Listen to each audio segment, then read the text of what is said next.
Bienvenidos, soy Óscar Valladares y esto es Informe Extra. Este domingo se realizó la segunda vuelta en las elecciones presidenciales de Rumania y el ganador ha sido Nicu Orban, un candidato que se ha impuesto a quien se consideraba el favorito, George Simeon. Por otra parte, también se han realizado las elecciones parlamentarias en Portugal y el partido ganador ha sido el partido Alianza Democrática, un partido de centro-derecha. Para analizar estos temas nos acompaña César Sabas, geopolitólogo y analista político. César, gracias por acompañarnos. Siempre un gusto estar acá, Óscar. Bueno, empecemos con Rumania. Se trata pues de una campaña electoral bastante controvertida. Inicialmente la primera vuelta fue a fines del año pasado, pero el Tribunal Constitucional la anuló y ha habido acusaciones pues digamos, ultraderecha, como siempre se está dando en las últimas elecciones europeas y del mundo. Y se ha impuesto un candidato que no se tenía, por lo menos, tan en cuenta por parte de la prensa a nivel internacional, alguien que no llamaba la atención como lo era George Simeon. Entonces, a ver, vamos a aterrizar. ¿Qué estaba en juego en estas elecciones en Rumania, que han sido tan controvertidas, además? Rumania es un país muy importante para el proyecto geopolítico de la OTAN. Es un país que está en el Mar Negro, una tradicional zona de influencia rusa y donde los rusos pues, bueno, tienen muchos de sus intereses estratégicos y la OTAN está construyendo ahí en Rumania una gran base. Que de paso es un país fronterizo con Ucrania y su frontera es con la región sur, la región de Odessa y por ahí hay un gran paso de suministros bélicos hacia Ucrania. En parte por eso es que la región de Odessa es tan atacada constantemente por los rusos. Así que es un país que la OTAN no podía darse el lujo de perder. Y cuando yo digo que no podía darse el lujo de perder, no era necesariamente que un presidente como Simeon sacara formalmente a Rumania de la OTAN, pero por ejemplo hiciera ciertos cambios en la política exterior como decretar la neutralidad ante el conflicto ucraniano, impedir que pasen suministro de armas a Ucrania por su territorio, o incluso cuestionarse la viabilidad de la base de la OTAN en Rumania, o pongámoslo así, simple y llanamente que sea un segundo Víctor Orbán, pero Claro. dentro de un país más grande y con salida al Mar Negro, pues evidentemente que para el establishment de la OTAN y de la Unión Europea sería un gran dolor de cabeza. Así que por eso el establishment europeo no podía permitírselo. Y tenía que hacer cualquier cosa para impedir la victoria del señor Simeon, como antes lo hizo con el señor Gorgescu, que hasta le anularon las elecciones y después fue inhabilitado. Ahora, como no podían repetir la jugada, pues hubo interferencia a lo largo de la campaña, al punto de que el propio dueño de Telegram denunció que la inteligencia francesa lo estaba presionando para interferir en las elecciones rumanas y bloquear, digamos, cuentas conservadoras y cuentas que no fueran europeístas. Incluso el embajador de Francia en Rumania estuvo muy activo durante la campaña. Francia es un país que tiene mucha influencia económica en Rumania. Para poner un ejemplo, una de las principales industrias de Rumania representa nada menos que el 6% de su PIB industrial es Dacia, una compañía automotriz rumana, es propiedad de Renault, o sea, está en manos de los franceses. Bueno, el embajador estuvo muy activo reuniéndose con todo el aparataje industrial y económico rumano para apoyar a la candidatura del señor Nicu Orban.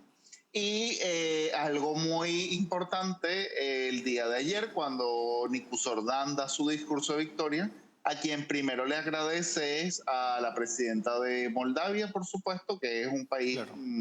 hermano prácticamente, y a Emmanuel Macron. Le agradece a Emmanuel Macron por toda la ayuda prestada. Entonces, bueno, ya eso está claro. Ahora, antes de pasar al perfil de este presidente, ya se puede hablar de presidente, nuevo presidente de Rumania, has mencionado un tema bastante interesante y es el de Moldavia.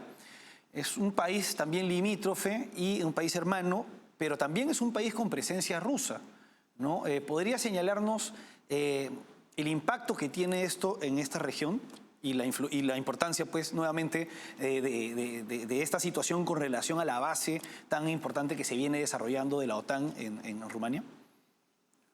Perfecto. Fíjate un detalle. George Simeon, que es el candidato que perdió, ultranacionalista, él es de alguna forma moldavo también.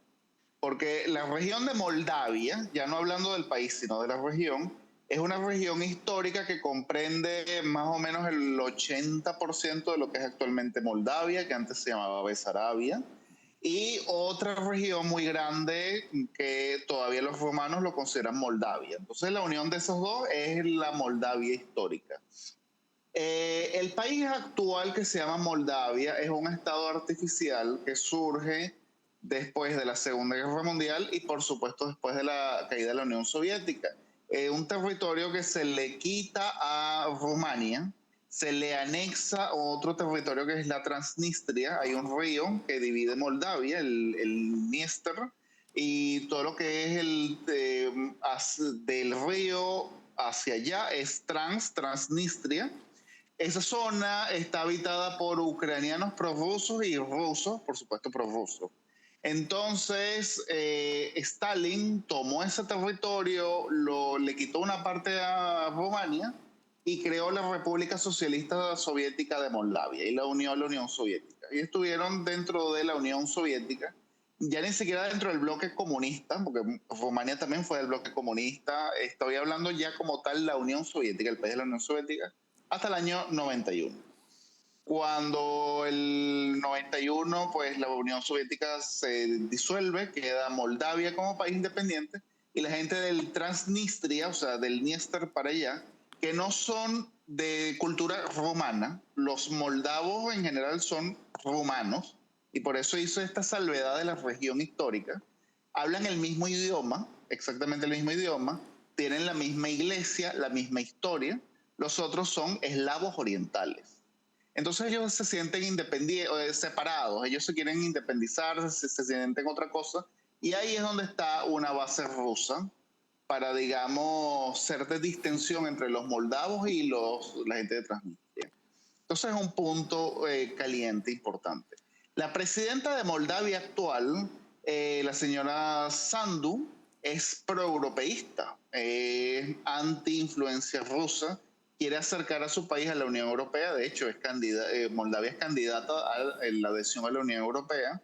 No llega al punto de solicitar a la candidatura en la OTAN para no desembocar un conflicto como el que está pasando en Ucrania, con la salvedad de que Moldavia no es Ucrania. Así que evidentemente las magnitudes serían muy distintas. Pero esto tiene digamos, una repercusión muy importante en Rumania porque los rumanos sí son miembros de la Unión Europea, los moldavos todavía no.